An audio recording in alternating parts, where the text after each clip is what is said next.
Hello and welcome. My name is Natalie Areola, and this is episode 2 of the Cut Up Method.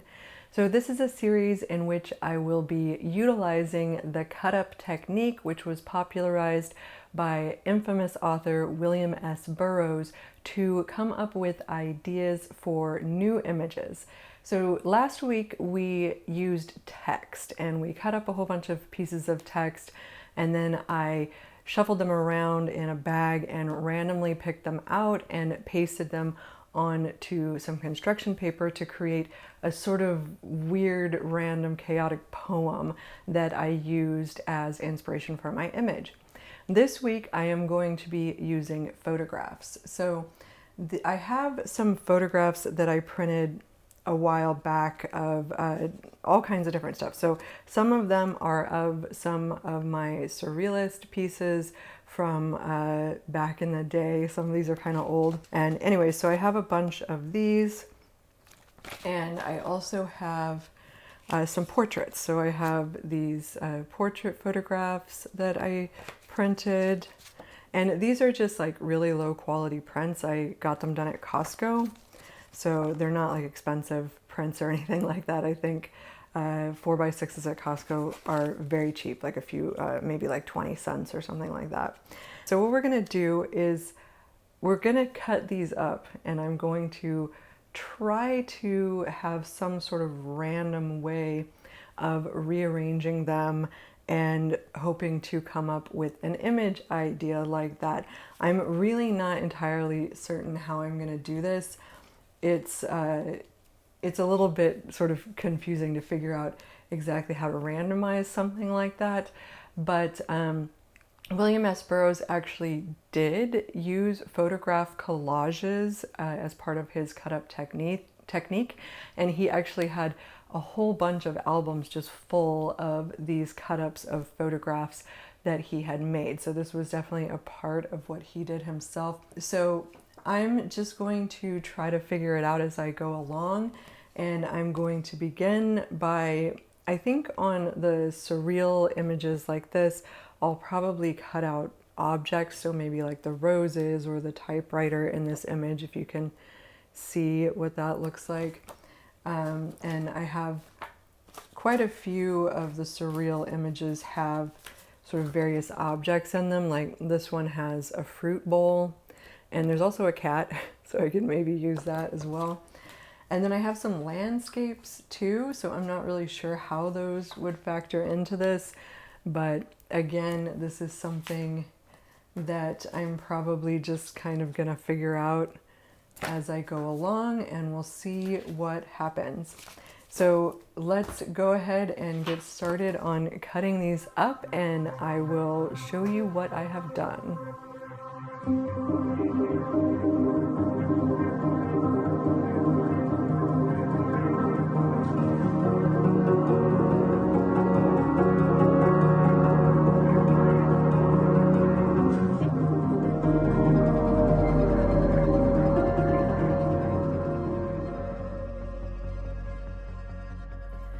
I completed my cut-ups with the photographs that I chose, and I just wanted to show you what I came up with. There's several different ones.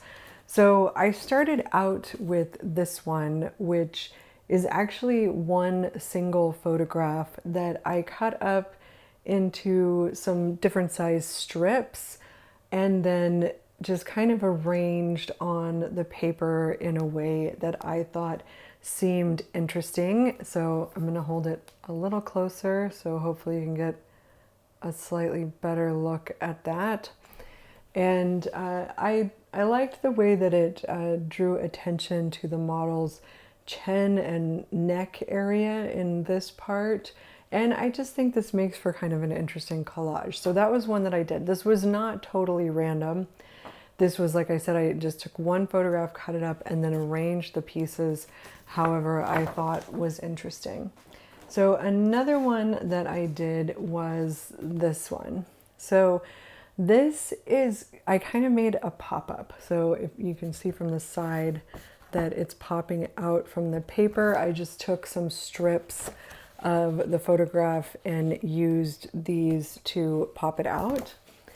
And then I took one photograph and made that like the foreground, and then I taped another photograph behind it and cut holes in the photograph on top so that you can kind of see through to this other sort of reality or whatever you want to call it that's behind the main photograph there. So I thought that was kind of interesting. And then I even decided to tape a couple little birds from another photograph into this. So I'm gonna again give you a slightly closer look at that one. And so again, this was not totally random. This was something that I just sort of came up with this idea as I was cutting up the pictures and decided to give it a try. And I actually think this one came out pretty interesting. I like that a lot. So then I did decide to do a couple that were just completely random. I think this was harder to do with the images than it is with the text. The text, when you do it totally random, it really kind of works in a way.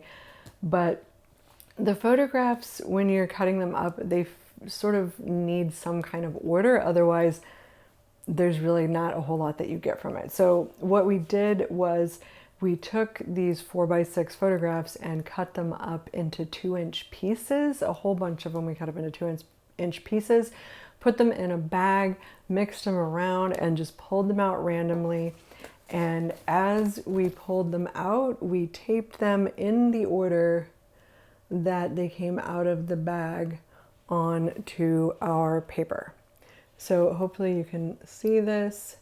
And you can sort of tell that the thing that's interesting about this isn't so much the arrangement of the pieces, though you could see where maybe you might get lucky eventually and find something interesting there.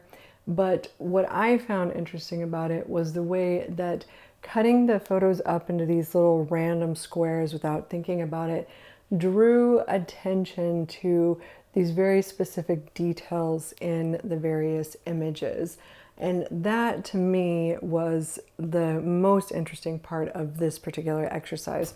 And I think that this is interesting, right? Because I'm learning something about this cut up process, and I feel like just the total random works better with the text. So I'm thinking that I may try combining text and images at some point. But for now, that's what we have. And I do have some ideas beginning to brew based on what I've done here. So I'm going to think on it a little more, and then we will go ahead and get into shooting the image. So I've come up with a couple of ideas based on the cut-ups that I made, and one is what we're looking at now, essentially. So there was a particular cut-up that I made that was sort of like a pop-up, and I had placed a couple of birds popping out of the frame in the foreground. And this actually got me thinking about something that I read in a book recently, in which it was talking about a brain disorder that causes people to be unable to see motion.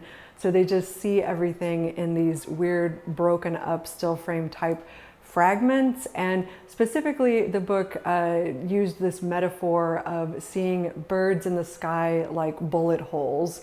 And that's kind of where I came up with this idea. So it's very different from the cut-ups, and it's kind of different from everything that I just described as well, but this was just where my mind went with that. And that is that I want to take a shot of Patrick. So Patrick's going to be our wonderful model today. I want to have a shot of him, and I'm going to use this paper bird that I made, and I'm just going to have the paper bird casting a very hard shadow on his face that looks like the shape of a bird.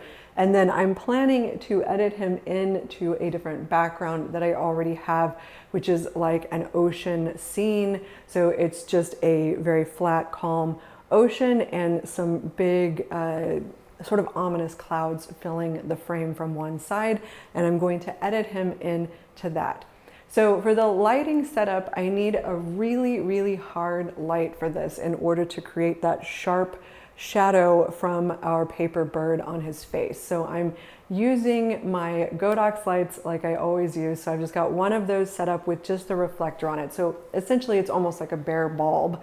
And I have it far away. It's actually behind the camera. And the reason for this is that, again, if I want to get that sharp detail of the bird on his face, it's going to be a lot easier for me to do that the further away the lighting source is. So you kind of can think about it in terms of the sun. So when you're outdoors and you have a hard, harsh sun, the sun is a very, very, very far away lighting source, right? It's a very hard, very far away lighting source, and it really casts those nice sharp shadows. So I'm trying to mimic something like that here with just this really far away lighting source. So I'm going to go ahead and take some shots of him. And just to give you an idea of what I'm doing here, I have my camera set to ISO 1600, f11 and 1/50th of a second for my shutter speed. So that'll give me a good depth of field on him, and I'm also going to be pretty far away from him, and I'm shooting with my 100mm lens for this, and I think we're ready to go. So I'm going to go ahead and give this a try. And I now have the final image from our cut up for this week.